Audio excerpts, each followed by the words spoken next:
सृष्टि मंगलम सेवा समिति में आहार, उपकरण, ज्ञान, औषध, करुणा जैसे महान कार्यों में सराहनीय सहयोगी परिवार हैं श्रीमान अनिल कुमार जैन, IPS रिटायर्ड, श्रीमती शशि जैन, जयपुर।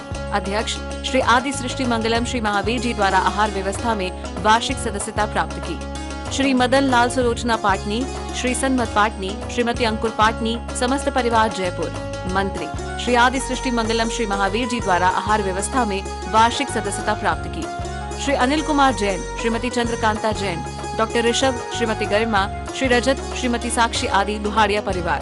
कोषाध्यक्ष श्री आदि सृष्टि मंगलम श्री महावीर जी द्वारा आहार व्यवस्था में वार्षिक सदस्यता प्राप्त की। डॉक्टर अंजलि जैन, धर्मपत्नी, श्री अजय कुमार जैन, समस्त परिवार जयपुर। परम शिरोमणि संरक्षक का पद प्राप्त किया। श्रीमती राम प्यारी बाई, समस्त परिवार मुगावली। श्रीमती विमला जैन, श्री नरेश, रीता जैन, अर्पित, कृति जैन, अंकित, शिवांगी जैन, वत्सल जैन, महिता जैन, सहज जैन, चंद्रनगर अजमेर। श्री विनय कुमार जैन, श्रीमती सरिता जैन, पुत्र श्री अंकुर जैन, पुत्र वधू श्रीमती सीमा जैन, पौत्र दिव्यम जैन, शालीमार बाग दिल्ली। श्रीमान निर्मल जैन, अहमदाबाद, शिरोमणि संरक्षक का पद प्राप्त किया। श्रीमती राजबाला जैन, श्री सुनील जैन, स्वर्गीय छाया जैन, स्वर्गीय राहुल जैन, देवांशी जैन, मास्टर सिद्धांत जैन, दिल्ली द्वारा कमरे का निर्माण। श्रीमान सज्जन राज, श्रीमती पुष्पा देवी नाहर, साइदा पेट, चेन्नई। परम पूज्य जिन धर्म प्रभाविका आर्य का रत्न 105 श्री सृष्टि भूषण माता जी की मंगल प्रेरणा एवं आशीर्वाद से संचालित श्री आदि सृष्टि मंगलम श्री महावीर जी में चतुर्विध संघ आहार, उपकरण आदि की व्यवस्था सुचारू रूप से कई वर्षों से की जा रही है, जिसमें त्यागी वृत्तियों को भोजन व्यवस्था भी उपलब्ध है। 1 वर्ष की आहार व्यवस्था के वार्षिक सदस्य बनकर भी आहार व्यवस्था में सहयोग प्राप्त करके पुण्य के भागी बन सकते हैं। वार्षिक सदस्यता योजना में 365 दिन के लिए 365 सदस्य नामांकित किए जाएंगे, जिनका नाम आहारशाला में अंकित किया जाएगा। सहयोग राशि मात्र 11,000 रूपए। आप अपनी सहयोग राशि दिए गए बैंक खाता विवरण में जमा करा सकते हैं। श्री आदि Srishti Mangalam Samiti, bank of Baroda, Shri Mahavir ji. Account number 011-901-000-27378। IFSC code BARB 0SHRIMA। IFSC code का 5वां कैरेक्टर 0 अर्थात 0 है। संपर्क सूत्र 9376571002 और 7300741008। आपके द्वारा दिया गया दान आयकर की धारा 80G एवं 12A के अंतर्गत कर मुक्त रहेगा। मंदिर में जाकर सुबह सुबह घंटी बजाता है, सोया तो खुद है और भगवान को जगाता है। बहुत अच्छी बात कही है कि मंदिर की घंटियां, लोग कहते हैं भगवान समझ जाएगा कि हम आएंगे। हमने कहा तुम तन से बहुत बार आए हो, मन से नहीं आए हो। और सच पूछो तो दुंदुभी बाजे होते हैं, घंटियां होती हैं, हमारे आत्म जागरण की सूचक होती हैं। हम जाग जाएं कि हम जिनेंद्र देव के दरबार में आए हैं। यहाँ राग की बातें नहीं करनी है, यहाँ भोग की काम की कथाएं नहीं करनी है, क्योंकि जो रास्ता तुम्हें घर से दुकान तक ले जाता है, वही रास्ता में सिर्फ तुम मुंह फेर लो तो घर तक भी ले आता है। जो काम वासनाएं तुम्हें संसार में ले जाती हैं, वही काम वासनाएं जब तक संसार में है, जब तक नीचे अधोगामी है, तब तक वो शरीर तक सीमित होती हैं, और जब वो थोड़ी ऊपर उठ जाती हैं तो वही वासनाएं साधना बन जाती हैं, वही वासनाएं प्रार्थना बन जाती हैं, वही वासनाएं प्रेम कहलाने लगती हैं और थोड़े तन से हटकर साधना करती हैं। तन से हटकर वो जानती कि मेरा भी स्वरूप कुछ है, लेकिन वही वासनाएं जब ऊर्ध्वगामी हो जाती हैं तो प्रेम हो जाती हैं, परमात्मा हो जाते हैं। हमारा जीवन भी ऐसा ही है। यदि हम अपने जीवन में परमात्मा की तरफ जाना है तो कुछ नहीं करना है। जठे दिट्ठी वठे पिट्ठी, जठे दिट्ठी वठे पिट्ठी, यही मोक्ष की चिट्ठी। आज तक हमने जितनी और चीजों में राग किया है, उतना राग को मोड़ ले, उसका डायरेक्शन मोड़ दे, बस इतना ही काम है। क्योंकि त्याग करना बहुत बड़ा काम नहीं है। त्याग करना, अपने नजरियों को बदलना है, अपने सोच को बदलना है। और सोच बदलता है तो सितारे अपने आप बदल जाते हैं। हम रूढ़ियों की तरह बरसों से वो चावल चढ़ा रहे हैं तो चावल ही चढ़ा रहे हैं। हमारे बुजुर्गों ने, हमारे महापुरुषों ने चावल के बीच बहुत बड़ा रहस्य बताया था कि चावल की उत्पत्ति नहीं होती है। इसी प्रकार से हमें दूसरा और भव नहीं चाहिए। इसी भव में ऐसा पुरुषार्थ करेंगे कि अगला भव हमारा मोक्ष सिद्धि का कारण होगा, हमारे आत्म उत्थान का कारण होगा, हमारा अगला भव अंतिम भव होगा। लेकिन हम सदियों से बोरे के बोरे चावल चढ़ा रहे हैं।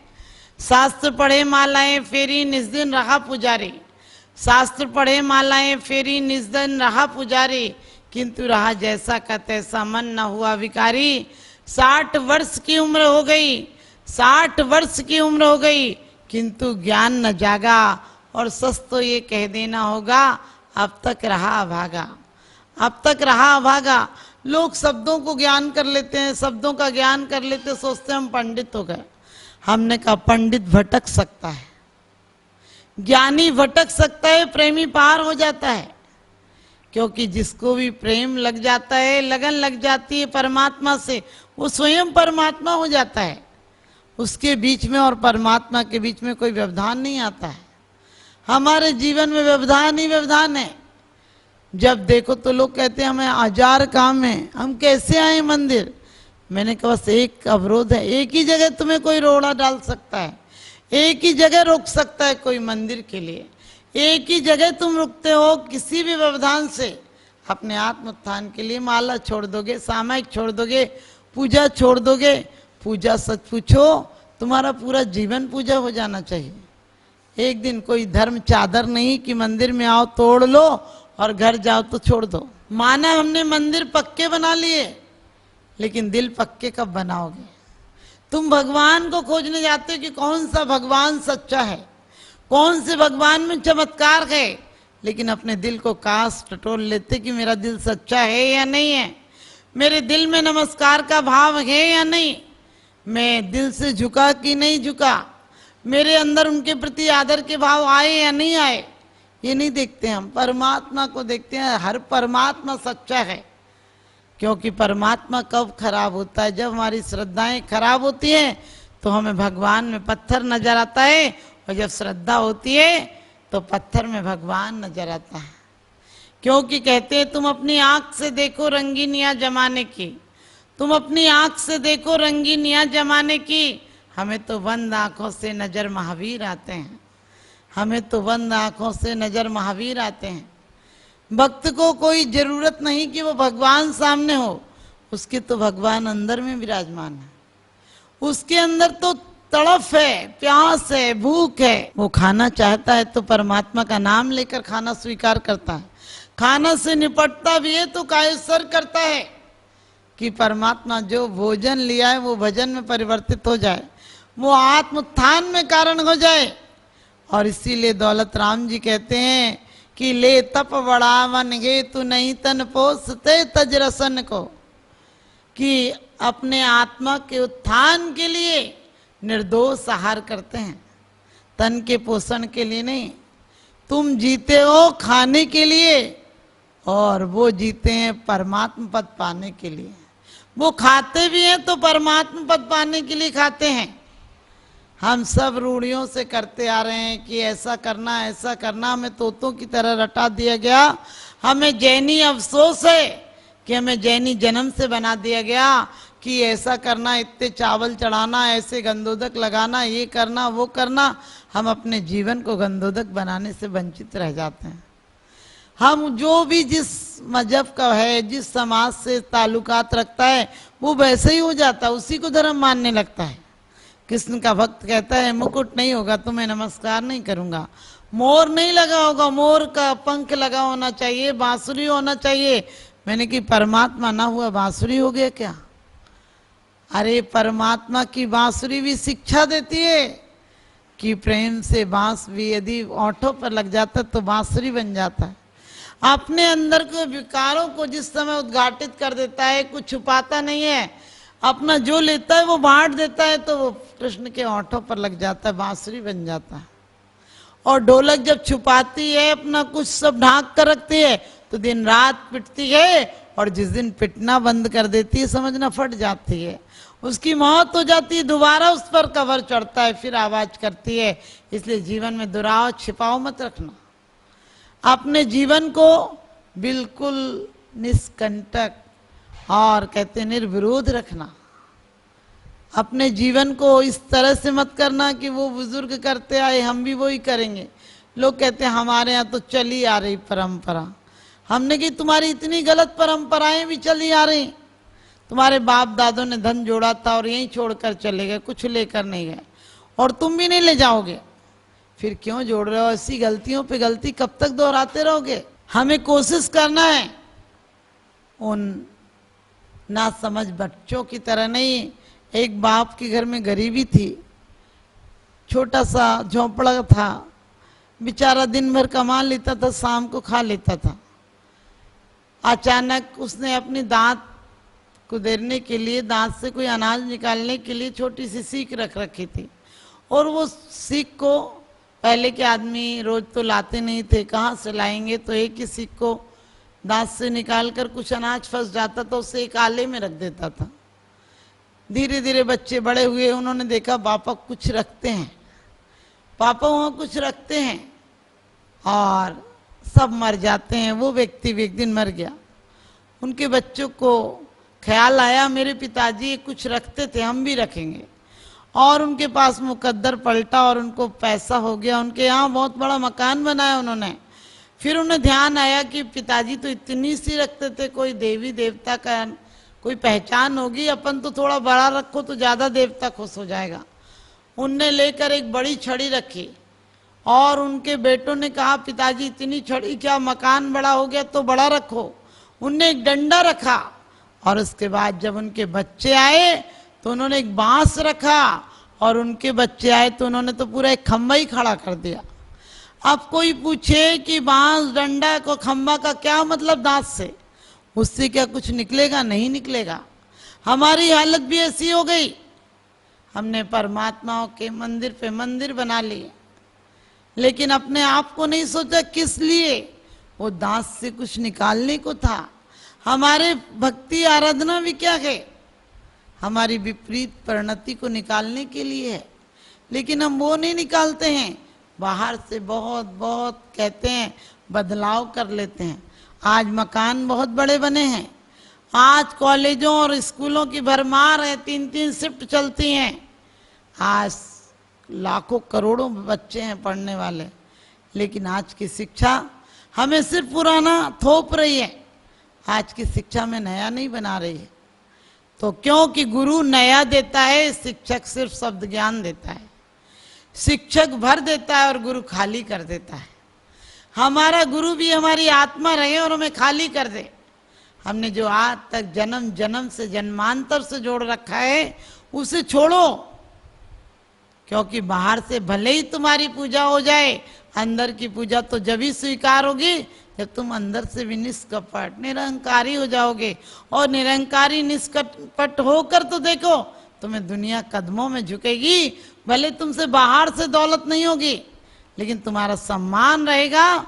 और सच्चाई छुप नहीं सकती बनावट के उसूलों से, सच्चाई छुप नहीं सकती बनावट के उसूलों से, और खुशबू आ नहीं सकती कभी कागज के फूलों से। आप भी ध्यान रखना, जीवन में कितने भी कागज के फूल लगा लेना। एक व्यक्ति बहुत गरीब था और वो किसी फकीर के पास गया। फकीर ने उससे कहा कि तुम बहुत गरीब हो और धोबी हो, मेरे से गधा ले जाओ। और उस फकीर के पास भी कई गधे थे, उसने एक गधा दे दिया और कहा तुम इस आजीविका में तुम्हें सहारा लगेगा। और उसका भी मुकद्दर पलटा, वो ज़्यादा कपड़े लेने लगा, गधा पर लाद लेता और ऐसे कर करके वो धीरे धीरे ईंट लाद लेता, दिन भर मजदूरी करता, कुछ ना कुछ काम मिल जाता, 2 पैसे की जगह 20-20 रुपये कमाने लगा और धीरे धीरे वो बड़ा आदमी हो गया। और एक दिन हुआ कि वो गधा मर गया। और गधा मर गया तो उसका मालिक बहुत रोया कि कितना अच्छा था, तूने मुझे इतना बड़ा आदमी बनाया। और फिर सोचा, विचार आया कि इतना अच्छा था, इसे चील कौवे खाएंगे, कुत्ते खाएंगे, इससे अच्छा है कि इसे दफना देता हूँ, अंदर गड्ढा करके इसे दबा देता हूँ। और उसने दबाया। फिर मन में आया कि इसने मेरी इतने दिन आजीविका चलाई, मुझे बड़ा आदमी बनाया, मैं इस पे कम से कम 2-4 फूल तो चढ़ा दूं।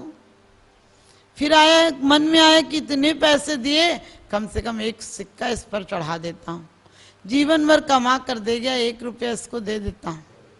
और 1 रुपया चढ़ाया। उधर से राजा की सवारी आई। राजा ने देखा कि कोई महात्मा है। राजा ने पूछा, किसकी ये तुम समाधि बना के बैठे हो? अब उसने कहा, गधा कहूं तो राजा दंड दे देगा। उसने कहा, ये शंखेश्वर स्वामी की है, क्योंकि आपको पता है वो गधा बोलता है, उसे शंखेश्वर भी कहते हैं। अपने आप में खुश होता है कि मैं बहुत अच्छा बोलता हूँ।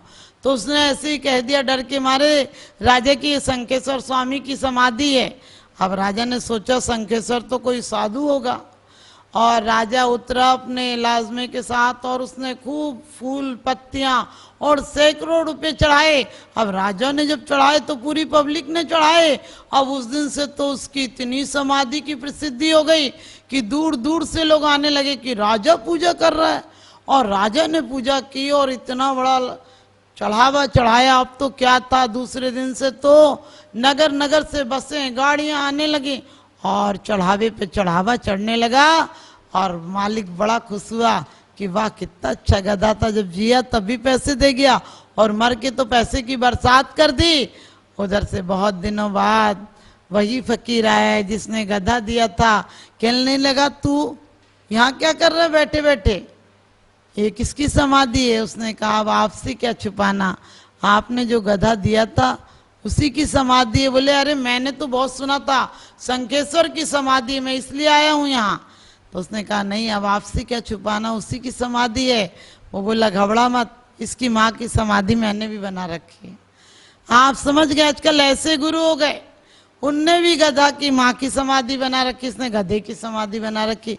हम लोग और आप लोग भी धर्म के नाम पर गलत धारणाएं, गलत चीजों को अपना रहे हैं। कलेश कर लेंगे, लड़ाई कर लेंगे, झगड़ा कर लेंगे और हिंसा परमो धर्म की जय बोल देंगे।